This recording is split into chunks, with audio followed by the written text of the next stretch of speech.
Boa noite a todos, sejam todos muito bem-vindos, sejam todas muito bem-vindas à nossa sexta live da série das 100 melhores crônicas brasileiras. É um prazer estar com vocês mais uma vez para que falemos de literatura brasileira, das crônicas, dos nossos autores, para que possamos assim dar continuidade a esse projeto de analisar as 100 melhores crônicas. Então, boa noite a todos, boa noite a todas. Para aqueles que não sabem, que porventura ainda não sabem, nós nos guiamos por este livro da editora Objetiva, As 100 Melhores Crônicas Brasileiras, organização de Joaquim Ferreira dos Santos. Mas vocês também podem acompanhar os meus stories, o meu feed diariamente, uma vez que lá eu também coloco qual será a crônica do dia, né? Ontem à noite, inclusive, esqueci-me de colocar a de hoje. No entanto, já havia colocado uma agenda, né? Um story no qual constava os textos dessa semana. E aí vocês também podem fazer parte do grupo do Telegram, do canal do Telegram, na verdade, porque eu tenho colocado conteúdo gratuito lá. Estamos analisando o livro A Jornada do Escritor, que fala sobre aquela ideia da jornada do herói, que é retirada do antropólogo Joseph Campbell, né? Então, quem quiser receber esse conteúdo e também se manter informado sobre as nossas atividades, faça parte do canal do Telegram, cujo link está na minha bio. Então, basta que você clique lá no link e tenha, evidentemente, o aplicativo instalado para receber esse conteúdo que é gratuito, né? Então, vamos lá, pessoal. Vamos lá, só dando mais um tempinho para o pessoal chegar. Lembrando que esta semana faremos lives todos os dias, exceto sábado e domingo, não haverá lives. E também, muito provavelmente, não haverá live na próxima segunda, tá? Mas eu já colocarei isso de modo mais formal nos stories, no feed e no grupo do Telegram, né? A Adriana Lusofonia lhes informa que o conteúdo está fantástico no Telegram, portanto não percam. Muito obrigado, Adriana. Bom, pessoal, sem mais delongas, porque temos uma crônica longa, né? Hoje uma crônica aí de 5 páginas, e como vocês já sabem, nós estamos adotando essa metodologia diferente do que fazíamos nos contos, quando nós só comentávamos o texto, e bom, não só, né? Na verdade, também comentávamos questões de teoria literária, de história da literatura, né? E assim por diante. Mas aqui nós temos feito uma introdução mais rápida, ou ao menos tentado. Ontem, por exemplo, essa introdução que era para ser mais rápida durou quase 1 hora. E temos lido textos, né? Na verdade, esse primeiro bloco de textos aqui, de 1850 a 1920, é o bloco no qual nós temos, na média, as maiores crônicas, no sentido de crônicas que possuem mais páginas. Depois, elas diminuirão na média. Então, esse esforço maior de ler muitas páginas, ele se dará sobretudo neste primeiro bloco, e nas próximas lives dos blocos seguintes nós teremos menos páginas para ler. Mas eu gostaria de continuar me pautando por essa metodologia, porque eu acho que ela é bastante benéfica, e as crônicas, por serem mais rápidas em geral, menores em geral, elas nos dão essa oportunidade de que nós leiamos uma a uma e comentemos os trechos, as partes mais importantes. Mas eu gostaria de fazer uma provocação, digamos assim, pedir a participação de vocês. Preparem os dedos aí nos celulares de vocês, no chat. E eu queria saber assim, qual é o tema mais profundo que vocês conseguem enxergar dessa crônica, né? Bom, evidentemente nós sabemos que o narrador ele está se referindo a um mendigo, né? Mas eu pergunto, de forma sucinta, eu não consigo ler mensagens grandes no chat, eu não consigo, mas de forma sucinta, o que vocês veem como assim o tema mais profundo que vocês captaram dessa crônica em especial, dessa crônica em específico? Sobre as lives dos contos, elas estão disponíveis só para os alunos do curso Veredas Infinitas. Já foram retiradas do meu Instagram. Vamos ver se alguém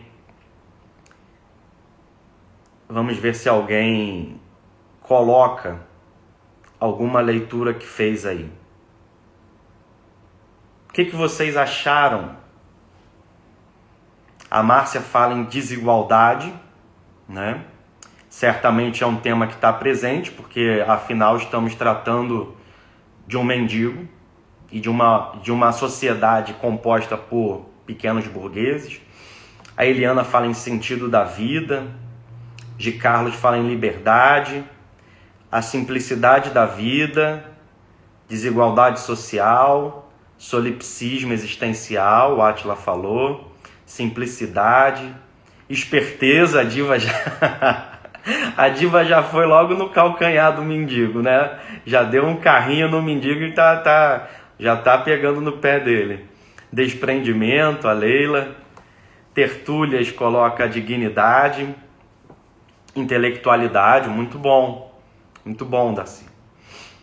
Visão individual, vaidade, todos os temas que vocês estão falando estão presentes. Inadaptação ao sistema, muito bom, Bia, muito bom. O essencial da vida, só darmos o que não faz falta, sobrevivência, não aprisionar os outros para conseguir amigos, sabedoria, viver como se quer de verdade, um tanto de safadeza, diz a Clara, ode à liberdade, sabedoria, autoconfiança, coloca o Celso, sinceridade. É sinceridade o comentário da diva, né? Por que eu estou fazendo essa provocação, esse chamado aí a vocês para que vocês participem diretamente, né? Colocando o tema, digamos, essencial, o assunto principal da crônica que vocês enxergam. O Mauro destaca a ironia, temperança, realmente vocês estão destacando aspectos que estão no texto, né? E eu estou fazendo isso, pessoal, porque é sabido que cada um de nós enxerga o texto de forma diferente, né? É claro que eu costumo usar uma espécie de uma metáfora, que é a seguinte: quando um músico vai tocar uma partitura, por exemplo, imaginem que ele pegou a partitura de Chopin, a partitura de Bach ou a partitura de Mozart. Ele tem aquela pauta e ele seguia pela pauta. Porém, a forma como ele tocará a pauta variará, né, de um músico para o outro. Então é claro que o texto, ele é uma pauta. Nós não podemos fugir dessa pauta, né? Mas a forma de tocar essa música, ela realmente varia em cada um de nós. E esse texto, ele é particularmente interessante nesse sentido, né? Então hoje eu não vou falar tanto sobre o João do Rio, nem sobre uma contextualização exatamente histórica do texto, mas chamar a atenção para esse aspecto, que é o seguinte: aquilo que nós sabemos, aquilo que nós conhecemos, a informação que nós temos e assim por diante, tudo isso faz com que nós enxerguemos o texto diferentemente dos outros, né? E vejam, eu vou falar algo agora que provavelmente provocará o riso de vocês. Mas e se eu disser que essa crônica foi inspirada na mesma figura na qual o Chaves do SBT, também foi inspirado. E se eu disser para vocês que o Chaves do SBT, que mora no barril, tem raiz na mesma figura que esse texto de hoje também tem? Claro que vejam o seguinte, eu chamei vocês a participar e vocês participaram muito bem, porque de fato vocês se guiaram pela pauta. E não tem leitura errada nesse sentido, né? Então, desigualdade, simplicidade, sabedoria, sentido existencial, tudo isso está presente no texto. Portanto, não há, nesse sentido, leitura equivocada. Estamos todos tocando a mesma pauta, só que cada um de nós toca de um jeito diferente. E eu quando eu peguei esse texto aqui, bom, eu li pela manhã, não me chamou muita atenção, assim, no sentido, nenhum tema extraordinário me chamou muita atenção. E agora pela noite, eu pesquisei no Google, não achei muitas informações, achei pouca informação sobre esse texto em específico, embora haja teses e dissertações sobre o João do Rio, mas evidentemente não daria tempo de lê-las, mas eu procurei o conto nominalmente e fala-se muito pouco do conto, e fala-se mais, pelo menos nas teses e dissertações que eu pude rapidamente dar uma vista de olhos, rapidamente eu vi que fala-se mais nesse sentido, de que o João do Rio era um observador das ruas da cidade, né? Aquilo tudo que nós já conversamos na primeira live. E, pois bem, só que por volta das 8h30 eu resolvi dar uma última lida, como sempre faço, e aí minha ficha caiu, porque até então eu não havia percebido o que eu percebi na minha última leitura. Fiz 3 leituras do texto hoje, e nessa última leitura eu percebi que, na verdade, eu não sei, realmente não sei, não posso dizer se a crônica foi baseada em alguma figura que existiu e a partir da qual o João do Rio ficcionalizou, né, essa figura. Mas o fato é que, para quem conhece o filósofo grego Diógenes, na verdade esse mendigo é a representação do filósofo grego Diógenes, que é a figura na qual o Chaves da SBT também foi baseado, né?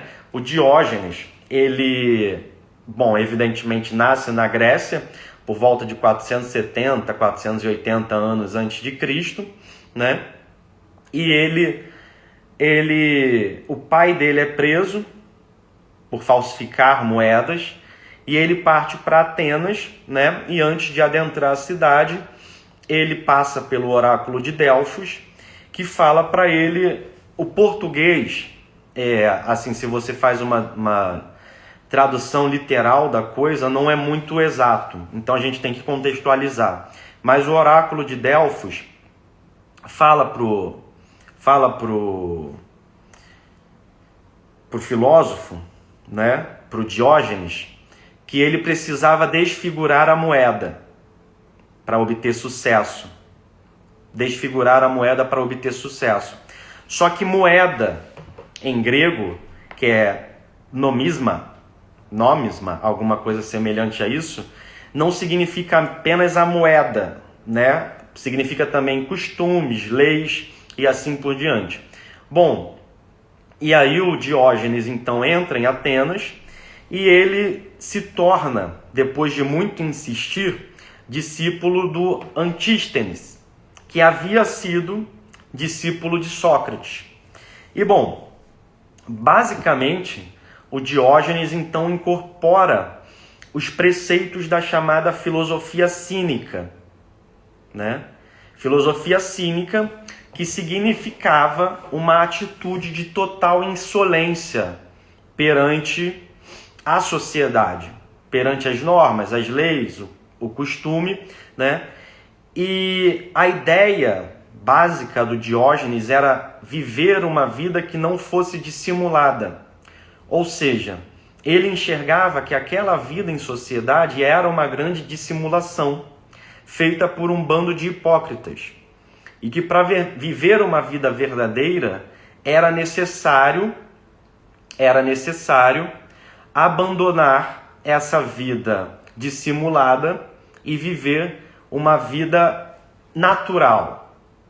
E claro que as lendas, né, sobre o Diógenes são variadas, as anedotas. Ele, assim como Sócrates, não escreveu nada, então tudo que nós sabemos sobre Diógenes foi transcrito por outras pessoas, né? E existem histórias muito boas. Exatamente, Mauro. A ideia de viver como cão. Na verdade, a palavra cinismo deriva de cão em grego, né? Cinismo em grego deriva de cão em grego. Então era essa ideia. E o Diógenes era uma figura bastante exótica, né? Ao ponto de tudo aquilo que nós fazemos na intimidade dos nossos banheiros e assim por diante, Diógenes achava que deveria ser feito à luz, à vista de todos, né? E era alguém que se comportava de fato de maneira muito semelhante ao nosso mendigo Justino Antônio, né? Diógenes, por exemplo, tinha por certo hábito tomar embarcações, né? Ele dava um jeito de entrar nas embarcações, como o Justino aqui entra no teatro, e viajava pelo mundo. Porém, num desses episódios, o navio em que ele estava foi atacado por piratas e Diógenes foi preso em Creta, né? E bom, lá em Creta, Diógenes acabou se tornando um mendigo, que era basicamente o modo como ele já vivia em Atenas, e conta-se, não se sabe se é uma lenda, né? Não se sabe se é uma anedota, ou se de fato ocorreu, que certa vez Alexandre o Grande, passando com sua carruagem pelas ruas de Creta, viu aquele mendigo, parou e perguntou: o que posso fazer por ti? E o Diógenes então diz uma frase que é a frase básica do conto de hoje, né? O Alexandre, quando para, interrompe o sol que batia no Diógenes. E o Diógenes fala o seguinte para o Alexandre o Grande, o imperador: tu não podes me dar aquilo que não tens. Tu não podes me dar aquilo que não tens. Portanto, saia da minha frente e deixe-me com o sol, né? E isso, na verdade, em vez de causar a ira, a fúria, a raiva do Alexandre, deixa o Alexandre absolutamente fascinado. Vocês sabem que o Alexandre foi aluno de Aristóteles, né? Então alguém que tinha uma imensa apreciação, um imenso conhecimento pela filosofia e de filosofia. Então o Diógenes é essa figura exótica que tem como filosofia exatamente isso que está mostrado no texto, né? Acreditava que a sociedade vivia de uma forma hipócrita, né? Acreditava que ser mendigo era uma forma de não ser escravo. E quando ele fosse escravo, a forma dele não sê-lo era mostrando que o poder, na verdade, vinha de baixo. Então, uma outra cena famosa do Diógenes é quando ele é preso e ele é levado, então, para ser leiloado como escravo. E os escravos esses homens que haviam sido escravizados, tinham de dizer qual era a sua profissão de origem. Por exemplo, ferreiro, carpinteiro, né? Então, aqueles homens que queriam comprar os escravos já sabiam com que tipos de serviço poderiam contar quando adquirissem esses escravos, né?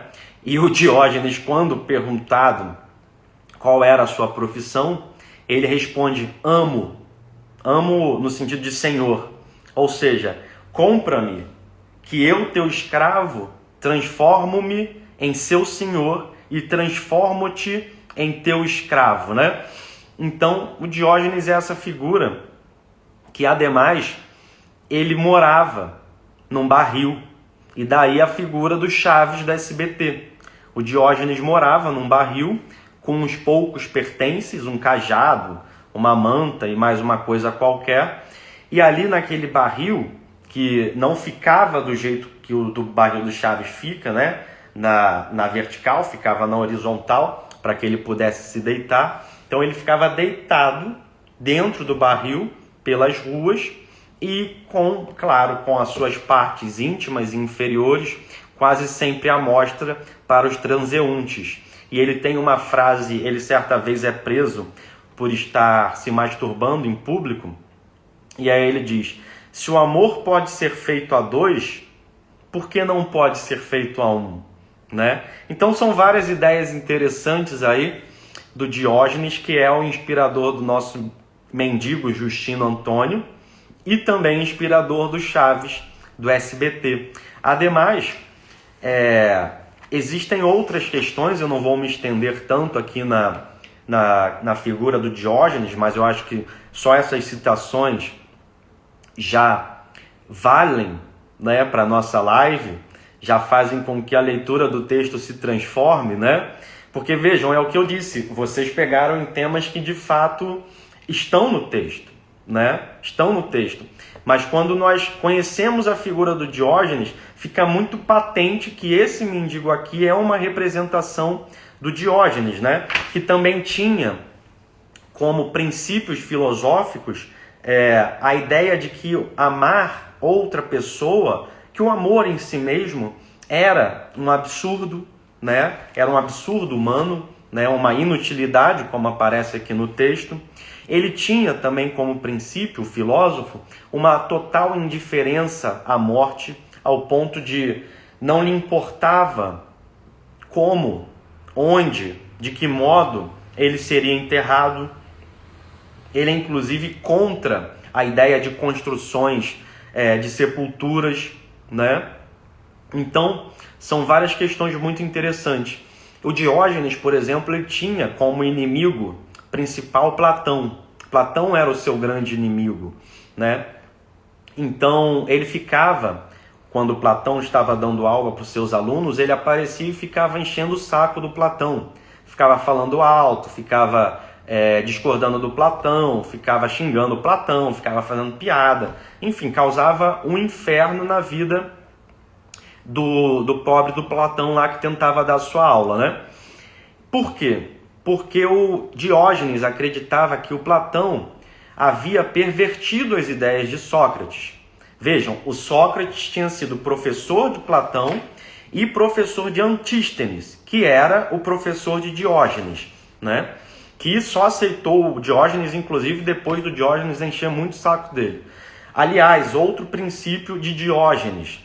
Para Diógenes, filósofo, uma das obrigações do filósofo é encher o saco da sociedade, ser uma figura excêntrica, né? Que perturbe a ordem pública, que perturbe as ideias vigentes, que seja altamente contra os intelectuais de sua época, né? Tudo isso são ideias diogênicas, né? Esse intelectual que é muito maluco e que está contra todo mundo, né? Perturbando a vida de todo mundo. Um pentelho, na verdade, né? Então ele pentelhava lá o Platão, porque ele achava que o Platão tinha deturpado a filosofia de Sócrates, né?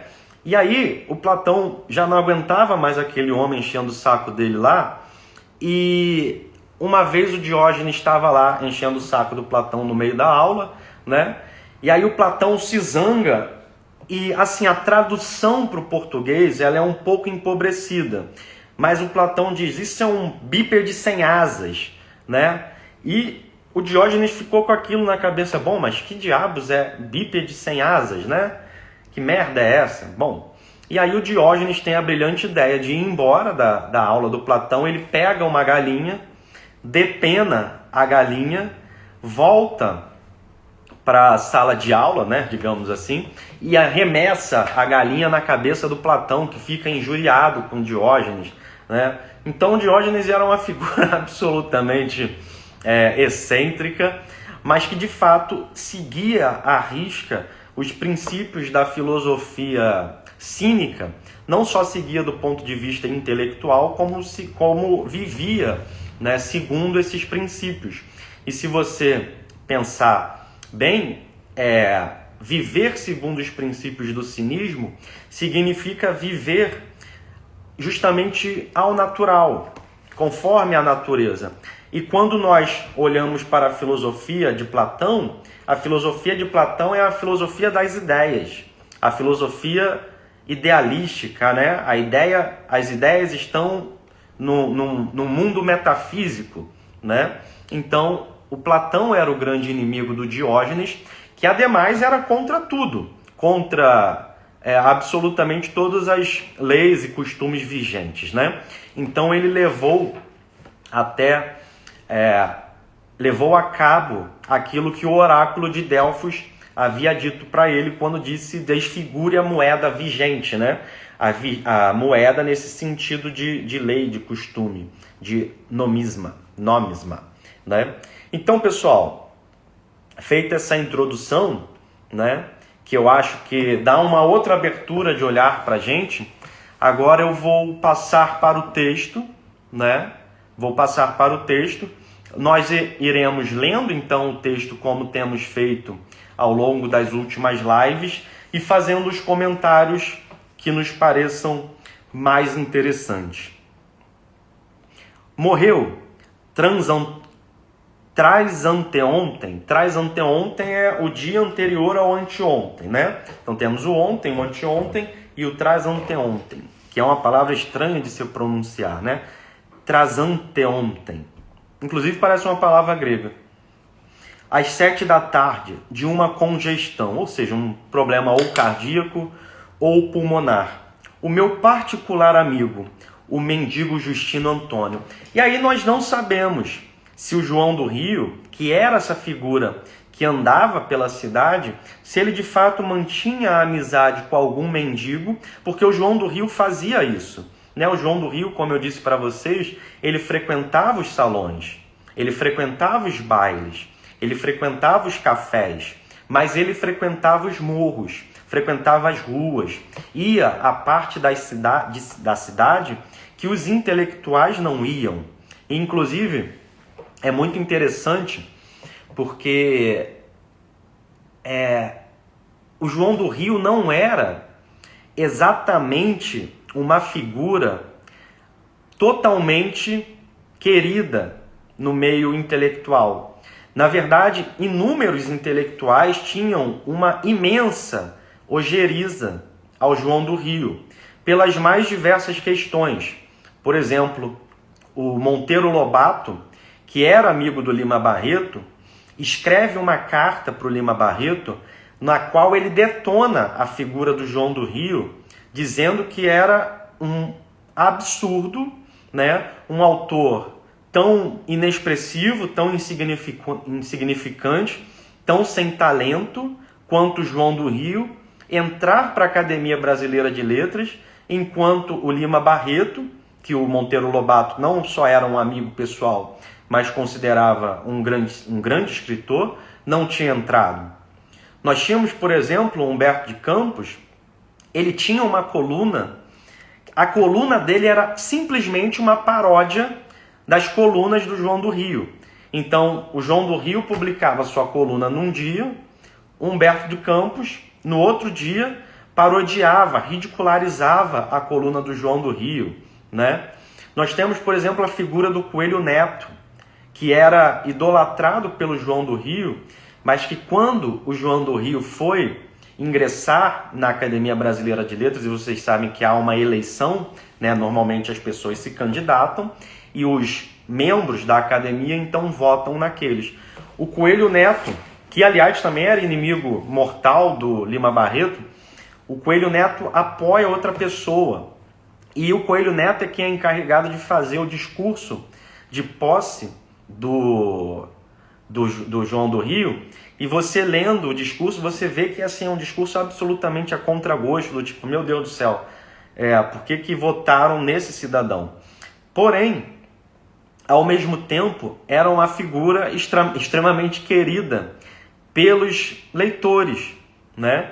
Então, João do Rio é uma figura extremamente complexa desse ponto de vista. Ele não era uma figura muito bem aceita nos círculos intelectuais.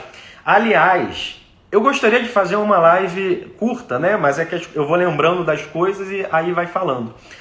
Aliás, em Recordações do Escrivão Isaías Caminha, há um jornalista, há um personagem, um jornalista, que, salvo engano, chama-se Raul.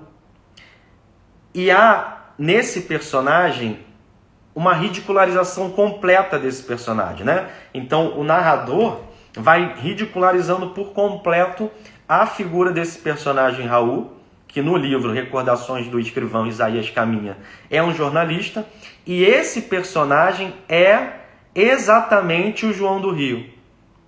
Esse personagem diz respeito exatamente ao João do Rio. Então vocês vejam que assim, o homem nutria os mais diversos desafetos, né? Monteiro Lobato, Lima Barreto, Coelho Neto, Humberto de Campos. Porém, isso sempre foi um traço da intelectualidade brasileira. E, na verdade, toda intelectualidade saudável, quando um país está saudável intelectualmente, a única coisa que acontece é os intelectuais da época estarem em disputa, em discordância. Isso sempre foi assim. Só no Brasil que nos últimos 50 anos isso acabou. E todo mundo virou amigo de todo mundo, amiguinho de todo mundo, né? Nós estamos numa época em que você não vê mais críticas literárias contundentes em relação a escritores contemporâneos, né? Porque quando você pega jornais, seja jornais de assuntos gerais, como a Folha de São Paulo, o Estadão, seja quando você pega jornais de assuntos literários, como o Rascunho, o Suplemento Pernambuco e assim por diante, você só vê elogios aos autores contemporâneos, ou seja, se transformaram num círculo de amigos, né, em que um paparica o outro. Só que quando você vai lendo a história da literatura, você vê que havia, sim, verdadeiras guerras intelectuais. Por exemplo, é sabida, é conhecida a guerra do Silvio Romero com o Machado de Assis. Silvio Romero achava o Machado de Assis um mau escritor, né? E o Machado de Assis, por sua vez, detestava os escritos do Eça de Queiroz, né? Que não era brasileiro, um autor português, mas contemporâneo. Então veja que a coisa era assim, completamente distinta, né? Não tem nada a ver com aquilo que nós assistimos hoje, né? Então, continuando. Era um homem considerável, sutil e sórdido, com uma rija organização cerebral que se estabelecia neste princípio perfeito, que na verdade não é o princípio do mendigo Justino Antônio, é na verdade o princípio do filósofo Diógenes. A sociedade tem de dar-me tudo quanto goza, que é uma paráfrase. Na verdade, o Diógenes não falava exatamente isso. Na verdade, aqui o João do Rio dá um ar mais cômico, né, ao pensamento do Diógenes. Sem abundância, mas também sem meu trabalho. Princípio que não era socialista. E nós temos de lembrar, quando nós lemos a palavra socialista no João do Rio, que ele tem um entendimento de socialismo, de um socialismo mais utópico. Não é exatamente esse socialismo que, quando nós ouvimos a palavra, nós nos reportamos a ele, né? É mais a ideia de uma sociedade em que todo mundo é igual, mais esses princípios utópicos. Princípio que não era socialista, mas era cumprido à risca pela prática rigorosa. Então, prática rigorosa aqui é exatamente essa ideia do Diógenes de levar a cabo, de vivenciar os princípios da sua filosofia, né? Que faziam com que ele, no fim das contas, se tornasse um mendigo. Tão a sério ele levava esses princípios nos quais ele acreditava, né? A primeira vez que vi Justino Antônio num alfarrabista é um livreiro, um vendedor nós aqui no Brasil chamamos de sebo, né? Mas em Portugal, no século XIX no Brasil, chamava-se alfarrabista. Da rua São José. Foi em dia de sábado. Tinha um fraque verde, as botas rotas, o cabelo empastado e uma barba de profeta, suja e cheia de lêndias. Aqui também é importante nós destacarmos um aspecto social da crônica, porque, como eu disse, nós estamos num Rio de Janeiro de Belle Époque, mas que é uma Belle Époque que é uma farsa, na verdade, né? Então, no início do século XX, nós tivemos aquele governo do Pereira Passos, aquela campanha do Bota Abaixo, que expulsa, né, as populações mais pobres do centro da cidade, sob o argumento de que a cidade deveria ser embelezada, e essas populações vão morar na rua, vão morar no subúrbio, vão morar nas favelas que começavam a crescer, né? E nós temos de lembrar que nesse momento em que o João do Rio está escrevendo a crônica, havia uma verdadeira perseguição a vários grupos sociais no Brasil, sobretudo no Rio de Janeiro, mais especificamente quanto aos mendigos, né? Mas também, por exemplo, pessoas do candomblé também eram perseguidas. Determinados grupos carnavalescos eram perseguidos, né? Inclusive, da passagem do século XIX para o século XX, há inúmeras mudanças em relação ao carnaval de rua no Rio de Janeiro por conta dessas punições da polícia. Então, nós também estamos falando de um momento social em que as populações de rua eram realmente punidas, perseguidas, né? Aquela ideia de que a vagabundagem configurava crime, né? Entrou, estendeu a mão ao alfarrabista. Hoje não tem, é a fala do alfarrabista, né? Devo notar que há já 2 sábados nada me dás.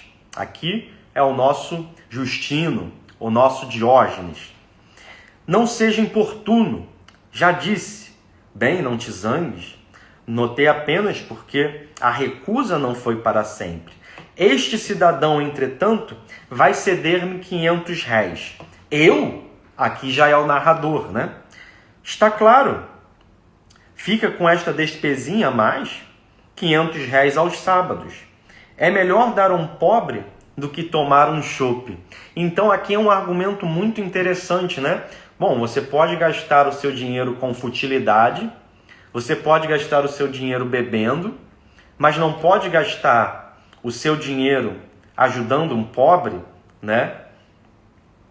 Peço, porém, para notares que não sou um mordedor, sou um mendigo, esmolo há 20 anos. Tens diante de ti um mendigo autêntico. E por que não trabalha? Né, a pergunta do narrador. Porque é inútil. E aqui, essa ideia de inutilidade do trabalho é uma ideia que realmente está no cerne, no coração da filosofia cínica de Diógenes, né? Se essa sociedade é uma hipocrisia só, e se tudo o que eu faço acaba sendo utilizado pelos governantes, né, que fazem aí as pessoas de escravo, que se apoderam das riquezas do povo, por que eu vou trabalhar? Trabalhar é inútil, né? Aliás, e vai além, né?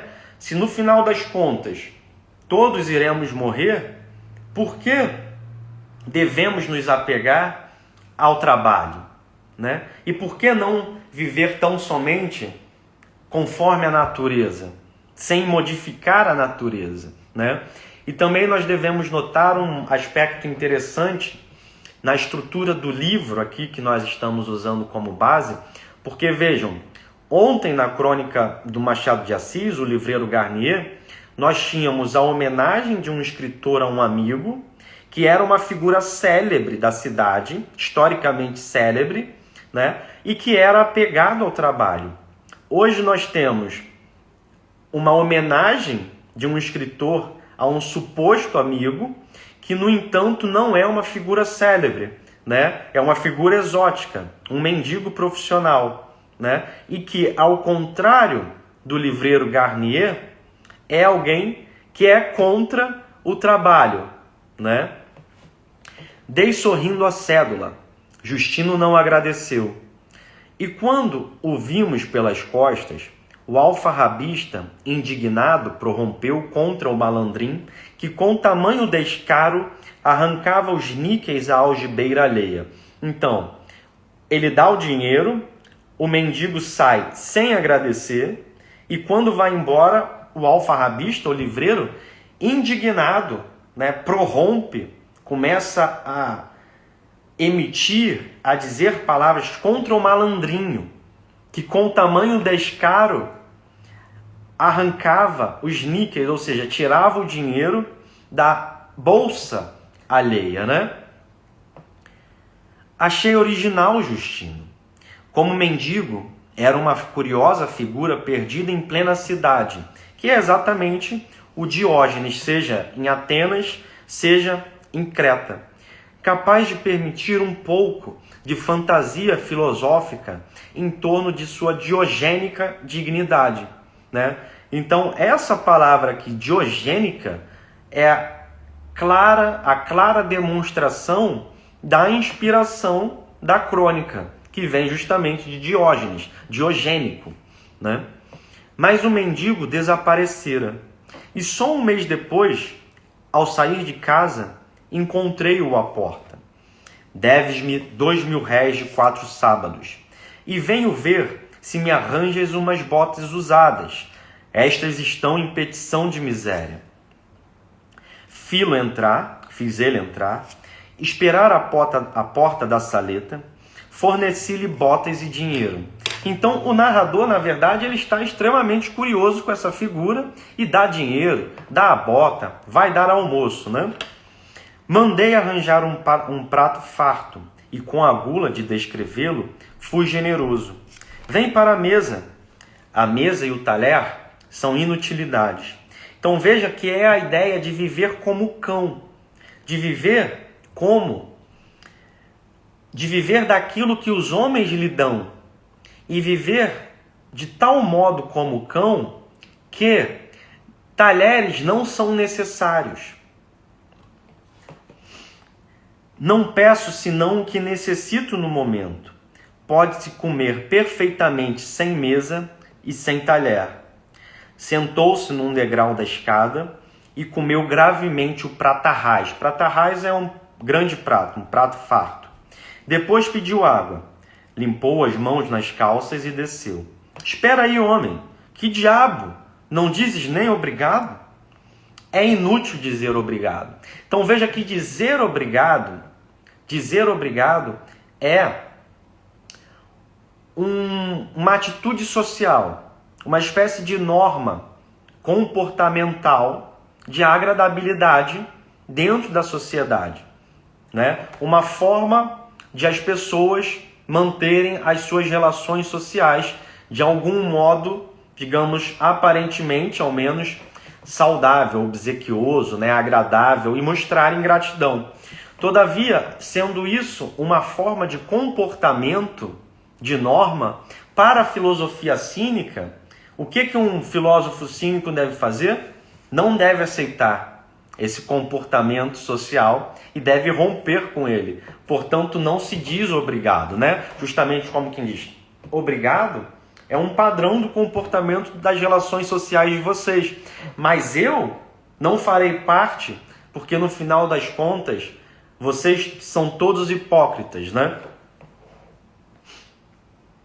É inútil dizer obrigado. Só deste o que falta não te faria, que é exatamente uma atualização das palavras de Diógenes. Só deste o que falta não te faria. Ou seja, é exatamente aquilo que ele diz para Alexandre.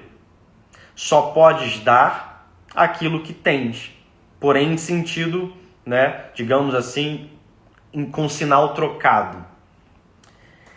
e deste por vontade. Talvez fosse até por interesse. Deste-me as botas velhas, como quem compra um livro novo.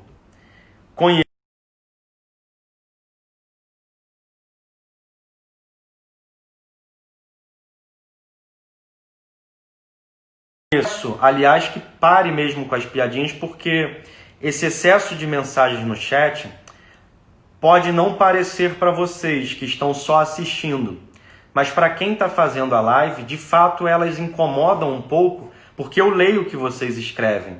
E à medida que eu leio o que vocês escrevem, eu perco o meu raciocínio. Então escrevam aquilo que de fato for importante, né? Para que nós tenhamos um bom andamento da live. Porque esse excesso causa-me confusão. Então eu vou voltar. É inútil dizer obrigado. Só deste o que falta não te faria. E deste porque quis. E deste por vontade. Talvez fosse até por interesse. E aqui o mendigo Justino, ele percebe o interesse desse narrador em estar com ele ali na casa, dando-lhe comida, né? Porque nós sabemos que esse narrador, na verdade, quer saber mais da vida do mendigo Justino Antônio para escrever sobre ele. Então não é uma caridade desprovida de interesse. E o mendigo Antônio, Justino Antônio, ele percebe exatamente isso, né? Primeira coisa, você me deu porque quis, por vontade sua. E talvez só tenha me dado porque tem algum interesse na minha pessoa. Deste minhas botas velhas, como quem compra um livro novo. Conheço-te. Né? Conheço-te. Conheces-me? Não te enches, vaidoso. Ou seja, não fique aí se achando. Eu sei quem tu és. Eu sei que és jornalista. E eu sei que a vaidade que tu me fazes é apenas para que tu possas escrever sobre mim. Eu conheço toda a gente, até para o mês. Queres um copo de vinho? Não. Costumo embriagar-me às quintas. Hoje é segunda. Confesso que o mendigo não me deixou uma impressão agradável. Que, aliás, era como eu disse no início da live. Também era propósito dos filósofos cínicos, sobretudo de Diógenes, não ser agradável. Era realmente causar essa repulsa na sociedade, de forma que, digamos, há a normalidade social.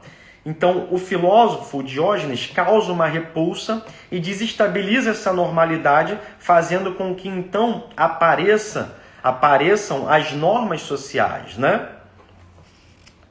Confesso que o mendigo não me deixou uma impressão agradável, mas era quanto possível novo, inédito, com a sua grosseria e as suas atitudes de Sócrates de ensinamentos. Diógenes não teve um contato direto com Sócrates, mas foi aluno de um aluno de Sócrates.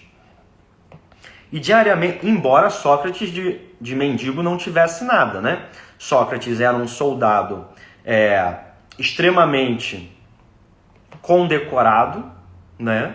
Que depois torna-se uma espécie aí de um aposentado, né? Digamos assim, e que então, já mais velho, começa a propor a sua filosofia, né? A buscar essa filosofia. Mas o Sócrates não era um mendigo, apesar dele ficar também pelas ruas questionando as pessoas, aquilo que se dizia, né? E diariamente lembrava a sua figura, a sua barba cheia de lêndias. Uma vez viu na galeria da Câmara, aqui é a Câmara Legislativa, na primeira fila, assistindo aos debates. E na mesma noite, entrando num teatro do Rossio.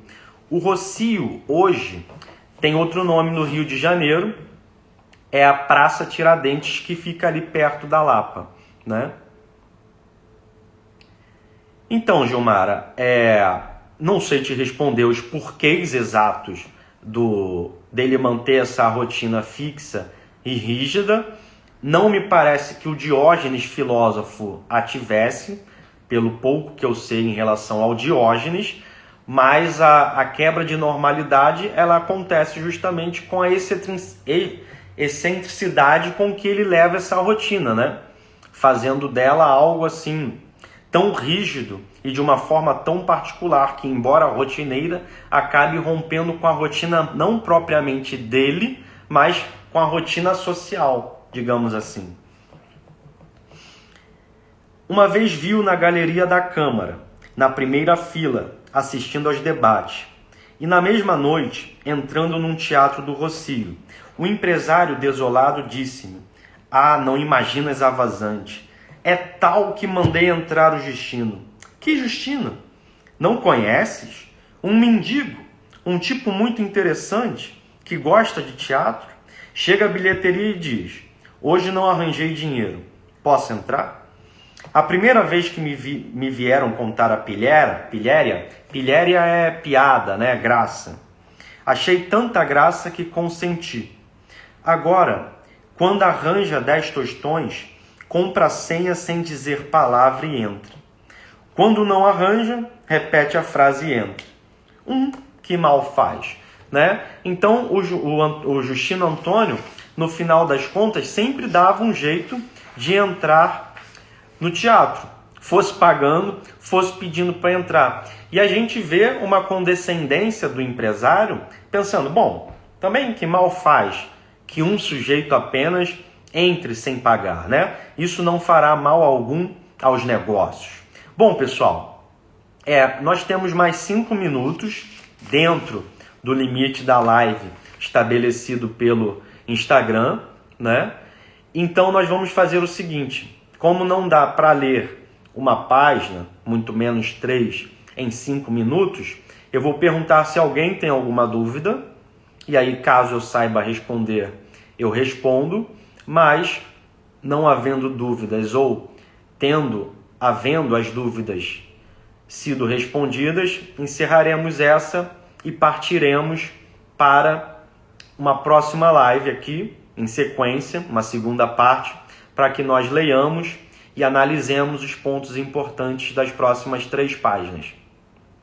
Se alguém colocar alguma coisa, eu acho que a Maria coloca exatamente o porquê da rotina do Justino, que é uma forma de a rotina dele ser uma ironia ou um contraponto em relação à rotina social, né?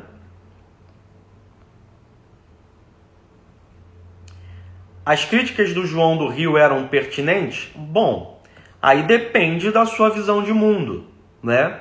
Eu não estou aqui exatamente no ponto, na condição de fazer um elogio da filosofia cínica, que é a filosofia que dá base ao texto. Não é essa exatamente a minha intenção, né? Em alguns pontos, de fato, nós sabemos que, por exemplo, há uma hipocrisia social.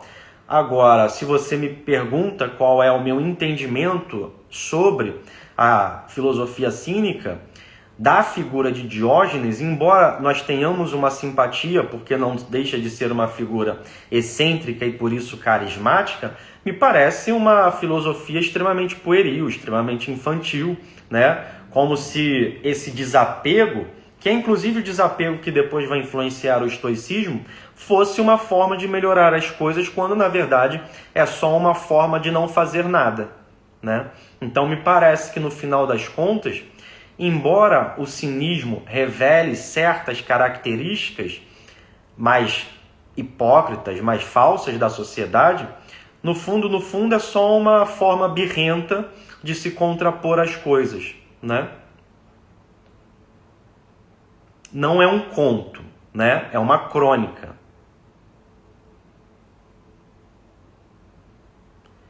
Poderíamos dizer que essa crônica passa toda a perspectiva cínica para o mendigo? Não. A perspectiva cínica é muito mais complexa que a perspectiva do mendigo, né? O mendigo é inspirado na filosofia cínica, né? Mas é óbvio que a filosofia de um filósofo é muito maior do que aquilo que está nesse texto. O texto tem como base, tem como ponto de partida determinados aspectos da filosofia cínica, né? Então, pessoal, eu vou encerrar essa primeira parte, essa primeira live, e aí nós faremos uma segunda live.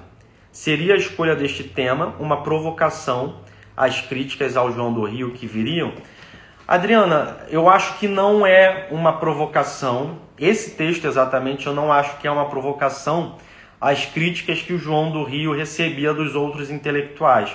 Na verdade, eu acho que o João do Rio cria nessa crônica a figura desse mendigo inspirado em Diógenes, né, para criticar a sociedade, né, não exatamente, não de modo específico, as críticas literárias, as críticas intelectuais que ele sofria, né, mas para criticar a sociedade, as normas sociais de modo geral, tá bom? Então, pessoal, eu vou encerrar essa primeira parte e abriremos uma segunda parte para que leiamos e completemos a nossa live sobre a crônica Um Mendigo Original, do João do Rio.